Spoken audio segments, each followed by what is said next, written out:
എന്തോ നടി ഇത്? വന്നപ്പോ മുതൽ മുഖവും വീർപ്പിച്ച് കെട്ടി ഇങ്ങനെ തെക്ക് വടക്ക് നടക്കുകയാണല്ലോ. എല്ലാം കൂടി ആലോചിച്ചിട്ട് എനിക്ക് തലയ്ക്കാകെ ഭ്രാന്ത് പിടിക്കുക.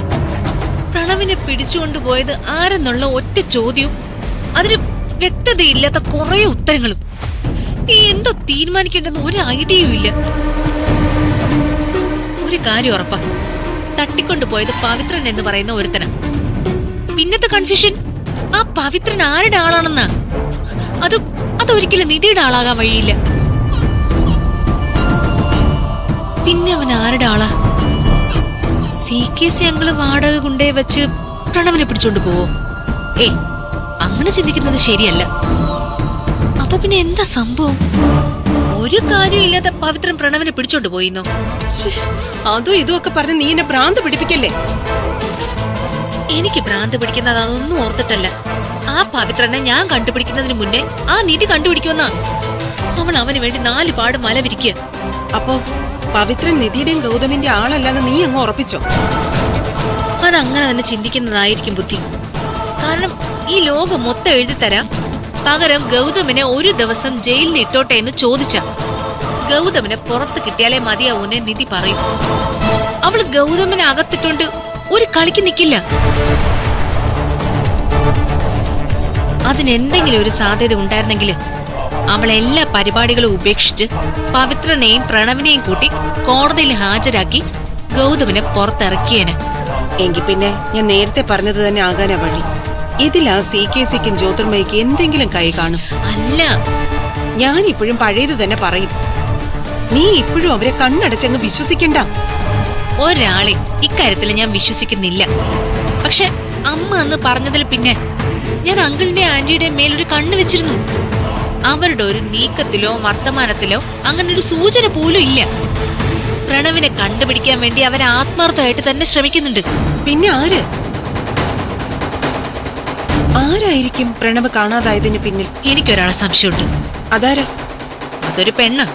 പെണ്ണോ? Vasundhara aunty. Vasundhara madam? Madam എന്തിനിത് ചെയ്യണം? അവര് പ്രണവിനും ഗൗതമിനും ദോഷം വരുന്ന ഒന്നും ചെയ്യില്ല. അതൊക്കെ പണ്ട്. ഇപ്പൊ കാലവും കഥയും ഒക്കെ മാറി.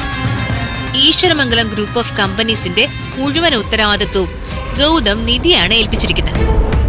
വസുന്ധര ആന്റിക്ക് വെറും നോക്കുകുത്തിയുടെ വിലയാ കൽപ്പിച്ചത്. ആന്റി എനം വേറെയാ. പക തോന്നിയപ്പോ ബന്ധങ്ങളെയൊക്കെ എടുത്ത് ചവറ്റുകുട്ടെ കളഞ്ഞു. ഈ ഗൗതമനെ തകർത്ത് തരിപ്പണമാക്കാൻ, അതുവഴി നിധിയെ ഇല്ലാതാക്കാൻ പ്രണവിനെ ഒരു ഇരയാക്കിയതാണോ എന്നാ എന്റെ സംശയം. ആ സംശയം എനിക്കും ഇല്ലാതില്ല. ഇതിലും വലിയ സംഭവങ്ങൾ ഉണ്ടായിട്ടും വസുന്ധര മേഡം പ്രണവിനെ നേരെ തിരിഞ്ഞിട്ടില്ല. ഗൗതമിന്റെ ദേഹത്ത് ഒരു തരി മണ്ണ് വീണാ പോലും അവർക്ക് വേദനിക്കുകയും ചെയ്യും. അത് മുതലെടുത്താണല്ലോ നിധി ഇപ്പോഴും അവിടെ പിടിച്ചു നിൽക്കുന്നത്. ഇല്ല മോളെ, വസുന്ധര മേഡം ഒരിക്കലും അങ്ങനെ ചെയ്യില്ല. അമ്മ പിന്നെ ആരാ പ്രണവിനെ പിടിച്ചോണ്ട് പോയത്? ഈ പവിത്രൻ ആരുടെ ആളാ? എല്ലാം കൂടെ ഓർത്ത് എനിക്ക് ഭ്രാന്ത് പിടിക്കാം. അല്ലെങ്കിൽ നിനക്ക് ഭ്രാന്താണല്ലോ.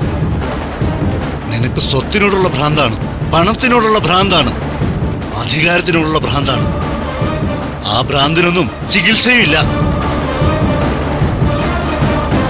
അവസാനം സർവ്വം നഷ്ടപ്പെട്ട് തെരുവിലിറങ്ങി പിന്നെ ഒന്നും ആഗ്രഹിക്കാൻ പോലും അവകാശമില്ലാത്ത അവസ്ഥയിൽ എത്തുമ്പോൾ മാത്രമേ നിന്റെ ആ ഭ്രാന്ത് മാറൂ. ഇങ്ങനെയൊക്കെ പറയാൻ എങ്ങനെ മനസ്സ് വരുന്നു മനുഷ്യ? എങ്ങനെ പറയാതിരിക്കും? ഒരക്ഷരം വിട്ടരുതെന്ന് 1000 വട്ടം ചിന്തിച്ചാലും ഈ വർത്തമാനമൊക്കെ കേട്ട പറഞ്ഞു പോവും. നീ നിന്റെ മോളെ പറഞ്ഞു പഠിപ്പിച്ചു കൊടുക്കും. വിതച്ചത് മാത്രമേ കൊയ്യാൻ പറ്റുള്ളൂ എന്ന്. ഒരമ്മ പെറ്റ മകനെ ആ വീട്ടിൽ തല്ലുണ്ടാക്കി അവിടെ നിന്ന് പിടിച്ച് തെരുവിലേക്ക് ഇറങ്ങിയപ്പോ ആ അമ്മ ഒഴുക്കിയ കണ്ണീരുണ്ട്, ആ അമ്മയുടെ ശാപമുണ്ട്. അതനുഭവിച്ചേ തീരൂ. ഇവള് മാത്രമല്ല, ഇവളുടെ വാക്ക് കേട്ടിറങ്ങി അവനും അനുഭവിക്കും. ഒന്ന് നിർത്തുന്നുണ്ടോ? മനുഷ്യനിവിടെ തല ചൂടായി നിൽക്കുമ്പോഴാ ഓരോ വർത്താനം കൊണ്ട് വരുന്നത്. സ്വന്തം നാഭിയിൽ കസ്തൂരി കൊണ്ട് നടന്നിട്ട് കസ്തൂരി മണം അന്വേഷിക്കുന്ന ഒരു മൃഗത്തിന്റെ കഥയുണ്ട്. അതുപോലെയാണ് നീ.